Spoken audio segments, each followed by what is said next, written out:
agree with it. I think he has everyone's best interest in his heart. He doesn't want people to consume too much sugar, but there's got to be a point where you can't tell people what to eat and drink.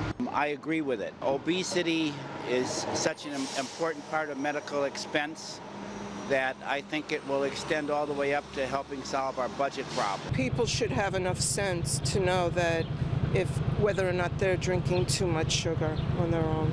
People tax things that people smoke. People tax, put all kinds of luxury taxes or overindulgence taxes on things, and this seems to me to be a gross indulgence. So I think it's brilliant.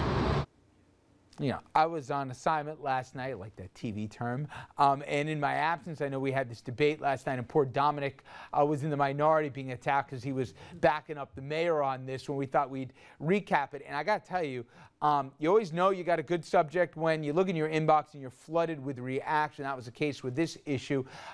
Here's just a little sampling here, a couple tweets, and they really were coming from both sides. One person said, "Kudos to New York City for proposing a ban on sugary drinks, but trust me, the opposition from the other side just as loud." Someone else saying, "The unit tasked with enforcing New York City's proposed ban should be called the Big Gulp Gestapo."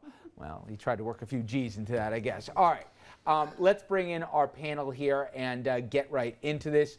And of course, we are very pleased to be joined by Jeanne Zaino here from Iona College and so much more. And of course, we got Dominic Carter and Andrew Whitman with us as well.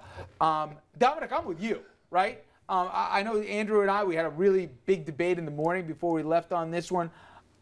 Somebody's got to do something about this. Is this nanny state? Yeah, maybe. But at the end of the day, you know, if you really want a soda that bad, get another soda, okay? But kids are putting on crazy weight here, and we can attribute it to how much sugar is in this stuff.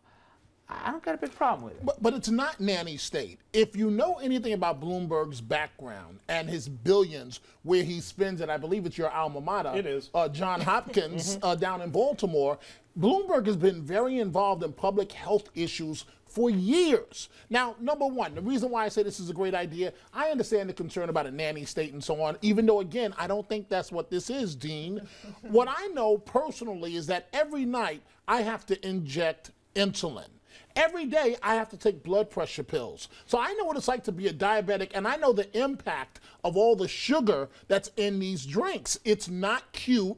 Diet drinks are excluded from this. Bravo to Bloomberg. You know, they laughed at him when he started the smoking, but yet the smoking deaths in New York City are down. They laughed at him when he said put the calories on the menus. Well, you know, I put down some of those Big Macs when I realized how many calories was in those items. But notice, personal decisions on your part, based on your own condition, based on your own view of things. You're the one who decided, no more sugary drinks, I'm going to drink diet soda. No more Big Macs for me, I'm going to find healthier alternatives. As much as I want to see everybody living a healthier lifestyle, it's up to the individuals to do it. The last person I want to see is Mayor Bloomberg telling me what I should eat and what I shouldn't eat. Especially because this morning he was, what was it, the world's largest donut giveaway? No, today was Donut Day in New York City, and the hypocrisy got beat up on. But here's my question, which is, okay, we can get into the personal liberty and all that, I get it. But we're talking about kids. When a kid goes into a 7-Eleven and he goes to get a Big Gulp, okay? This isn't about nanny state or whatever. The kid is basically tacking on, he has enough of these, 20 pounds a year doing this. Jeanne, you got a problem with the mayor saying, you know, how big a soda can be? Well, you know, but then it doesn't become the mayor, right? It becomes the owner of that shop where the kid goes in, who's got to stop that kid from buying it. The answer is not. You said who's going, you know, if you but need they're to. driven by profit, even if there might be some good ones. Absolutely, and right they should be. But then listen, they're feeding the kids basically poison. This is an issue of personal responsibility, but it's also an issue of parenting, and it's also an issue of who is going to take responsibility. The three of us got kids. Absolutely. We're not going to follow them at every second. They're going to go to 7-Eleven. No. What, it's our fault if they get a Big Gulp? And I believe 7-Eleven is exempt from this, I believe. And you know what? You can say kids people under 21, you can make those differentiations, but why should I, in my 40s, be told that I can't get as big of a soda as I want? That's two of them then. I don't want two of them. I want one of them, Richard. At that same 7-Eleven that you're talking about, right next to the sodas, you got Oreos, you got Pop-Tarts, you got Doritos, you got cupcakes. I mean, you're going to get rid of all those things, too. I believe they have sugar in them. But I hear you, lad, you're trying to help kids. Richard, I hear you, the both of you, on personal responsibility. But we have entire communities that are being ravaged by diabetes. But the question is effectiveness, and that's what you just said. Is this going to be effective? No, it is not. His other initiatives have been effective on smoking. Exactly to Don's point. How many people were complaining? Oh, you know, the nannies stay telling me what's on a menu. I want to decide for myself. I'm an adult. I don't need to see the numbers. Nobody complains about that now. Ban anything from those menus. It just provided more information. And speaking of information, what about education? What about public service announcements? What about... Has it worked so far? Well, or is the problem getting worse? It's right on the bottle. No one's not drinking it, Andrew. Look at the anti-smoking campaign in New York State. The ads that New York State puts out, you can't watch a ball game without going to a commercial break and seeing a close-up of somebody's diseased lung. That's effective. Come up with similarly effective stuff to educate people about the dangers. There's a difference between taxing and saying you can't do something. So if they want to tax, you remember how will that work for David Patterson when he tried to do the sugar tax? But that's a difference. And I mean, you can do that versus banning. Crack that thing down. You remember that? Yeah, it wasn't effective. And even if you did tax sodas in low-income communities, they're going to find the money to buy the soda. Even if they can't afford it, they're going to find the money and they're going to buy it. You can try to nudge people to make the right choices. You can't make the choices for them. Yes, you can. Of course you can. can. No, you can't. Yes, no, you can. the FDA is going to let something harmful for us go to market?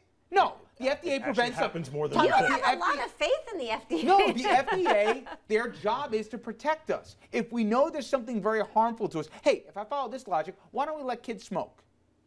We decide it's harmful to a kid's health. So there's an age limit that you can't smoke. But there isn't an age limit on this, Richard. I know that, but my point is, this is everybody. You can't. If I told you the year starts, your kid has a soda like this a day, he's going to have 20 extra pounds sitting around his waist. Or we can cut off basically the size of it, and we'll save that weight problem, at least mitigate it. Why wouldn't we be for it? Maybe Mayor Bloomberg should set aside some money to increase physical education in schools if we're that concerned about it. That would be an excellent idea as well, because PE programs are being cut all across America. It's not just what you take in, it's how you get it, you know, I hear this out. nanny state argument all the time. At the end of the day, we're going to knock the idea down, and kids are going to keep drinking all the same amount of soda, and I don't know how we're better off. You can establish that anything is unhealthy in excess, so you're going to ban everything. It's easy to throw rocks. Richard, can I ask you a quick question? I know you got to go to a break. Yeah. What about the fact that his other health initiatives, Bloomberg, have been successful? What about that? To me, Dominic, maybe we're lone voices in the night. He didn't ban cigarettes, just made them more expensive and harder to smoke.